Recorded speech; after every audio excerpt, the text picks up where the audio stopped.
शिक्षा अगुया ज्ञान ज्ञान अगुया संग्राम संग्राम अगुया विप्लव विप्लव अगुया न्याय और हक शिक्षा उड़ी जरूरी सानाम हर शिक्षा बन कुरुमुटुया सचेत बन कुरुमुटुया सानाम को जोहार इंगे रुद्र मार्डी यूट्यूब चैनल पास्टा को सानाम को सागुन दाराम तेहेन दबन आलोचनाया अब भारत देशम इदी करते ओना साथे अब भारतीय हर इदी करते अब भारत देशम दो सारा कोई विदेशी को शासन अगुए माना पश्चिम देशम आक्रांत जेमन तुर्की दुबई अफगानिस्तान से बेसिर भाग मुस्लिम राज को शासन राजा को उनको को शासन इंग्लैंड तो एंते भारत को शासन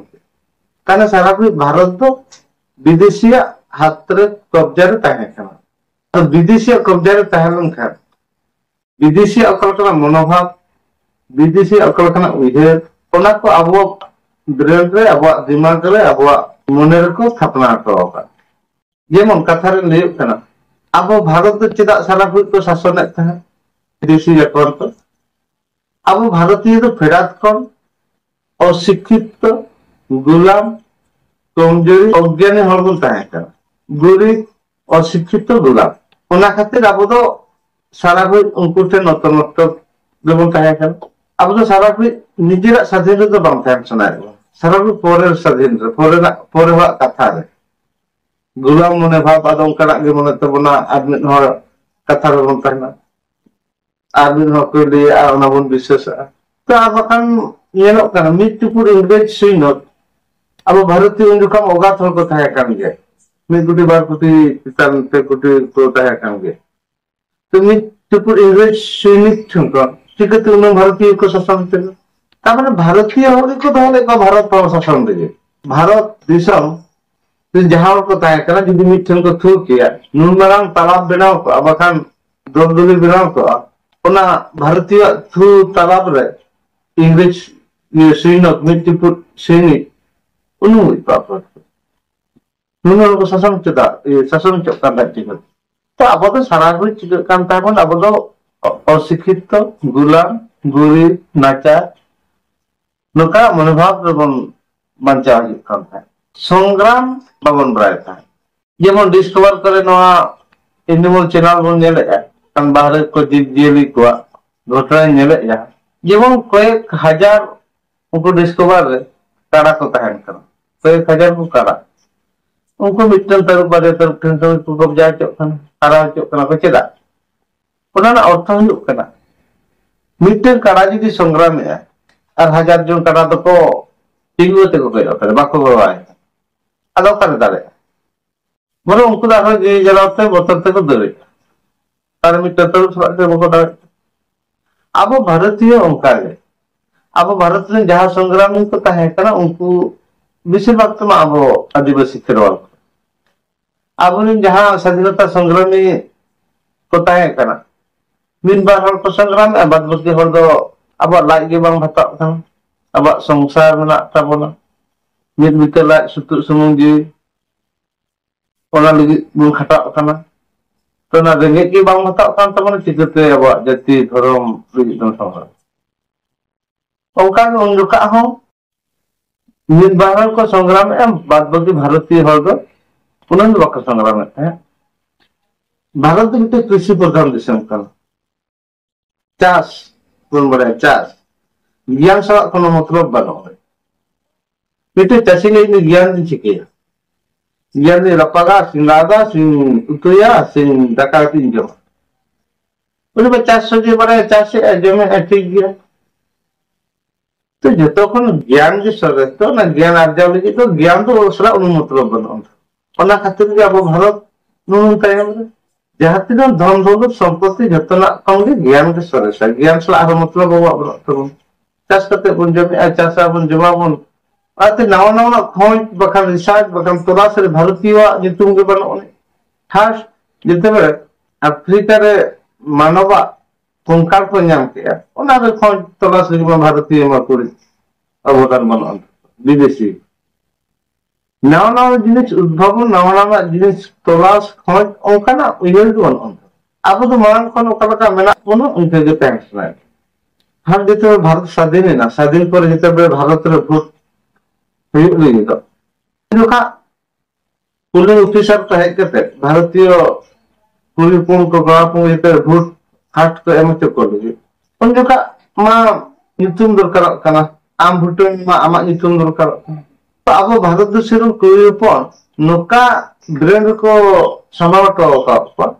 आम तो कुड़ी हपन कना आमा हक बखान आमा स्वाधीनता दो चेक हमारा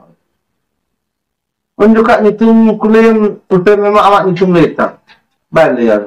चेलका बाय लिया इंदो सुकुल बहु कने अरे बिटी आमा नितुम लेना आम भोटे में हेज कान दो आया नितुम तो बाय लिया आज जया नितुम ले आज ओकर कने इंदो बा सुकुल बहु जिदि नाडीना लिया इंदो अकार आयो कने गिदरा नितुम ते नितुम मामा जवा नितुम आ डुंगो जिते बे गिदरा ताया kana उन जगह ते चेली कान था इंदो सरखान अपरा कने ए मामा नितुम ते इंदो सरखान अपरा कामना गिदरा तायन जगह को बाबा नितुम ते नितुम का जवाइन खान जवा नितुम ते राडी खान गिदरा नितुम ते तब निजेरा नितुम ले लगी हो स्वाधीनता अधिकार बनु अंत ओका दिसम रे नारी को मारा रे बनु को बका नारी शिक्षा बनु अने ओना दिसम मा बांग डेवलप अबांग आफा अरे बेसिर भाग रे अब संताल को रिमय नेले कुड़ी पूर्ण शिक्षा मा कम को अर्जने मेता करे मैं आम दो कते जेम चिके आम एटा से किलोम चला आ ओला दम चिके मा बुझो बनो अब भारतीय रे बेसिर भाग कुड़ी पूर्ण नेल कते पुष्टिहीनता रोग रे को मेना को प्राय कुड़ी पूर्ण के पुष्टिहीनता रोग माने पुष्टि सेनता सत्य सार खाद्य जम के बको आम दो बहु कुड़ी कना आम दो कोन कुड़ी गिदरा कना आम दो जतो हो को जम जेबाना बखान आम जवाने जम लेना आम जम दला तो भारतीय नुआ को उइहर दो खा कोने अब सावता खेलोड़ मन कना उइहर मा बान थाय कना अब सावता खेलोड़ रमा कुड़ी पन जहा को पन हो ताहाय कुड़ी पना तिनो परा पना उलन जको नुआ को उइहर को तो विदेशी को समावट का apa lo kayak बेसिर भाग रे मुस्लिम मेना आम दो पटम कते तहन में मेन हालम देखो तम आम दो कोड़ा समारे मेन हालम देखो आम दो कोड़ाई वस्तु कना आमी स्वामी आमी देवता ओकाय ले अनागे अंजम पढ़ाव ते एम चिके आम दाका चिंगा उतु चिंगा रे जम गानो नो को लोके उइहर करते उनको मुस्लिम राजा मुस्लिम दिसम ना उइहर भारत दिसम अब करवा को उइहर दो करवा है अब करवा को उइहर दो कोई पना तिनो मा पना हतो न तो ओना अब ब्रेड को लादे हतो का बोनते अब ते ना बसते आली तो बेसिर भाग ते नुको अब छत्ती को नेले उनको छत्ती को उनको ठेगो को चेद अगु कोना अब नुको भारत देश रे जहा मेना को दो दिकु खुशी को ए जवाय जमुना तापरे उडे बहुकुई जमाय आम टुटरी में टुटरी कते हाजु में मेना हम देखो त माना टुटरी को क्या है पठान को टुटरी अफगानिस्तान मैं को लादे तो का उन ते जाबो ना बोन पालोने तापर आरमिटे हुई कना जतो को ज्ञान सरसा तापर चेतना आबोठन चेतना में ना आबो तो शरीर बांग कना बो शरीर मने भाव ते चान नेले भारतीय को नौकाना मिटे कोई को जो फुटबॉल खेले बाकान टेनिस खेले ओका बैडमिंटन खेले जखन सुनिया मिर्जे आया ओका टैलेंट ओना दो को नेले आया ओका उइहर बकला आया तो ओका शक्ति मेना ओना दो को नेले ओना भितर रे को नेले उनी कोई कोन खटो खटो दोते ओका खटो खटो पेटे ओका ओना रे नजर ताको ओना को मा ओका नजर जा चलता kana को सुता kana अब संताल खेला रिन कुड़ी हपन को ए को बई कान तबन गेट गुरी जेरो पता सान सकम नाम रगे को है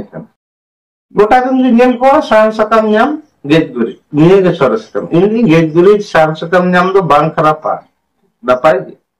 तेबे हो आमतिन आरो नोआ आज तहम कर तले जिते ओना कोना रो भागी आम कमी दरा आम तेन गेट गुरी रगे बई का सान सकम नाम रगे जीवन ताम चलाव गदि चला जतो कुड़ी हपन ini abun kuyu puno aro sa kami de te jeplau da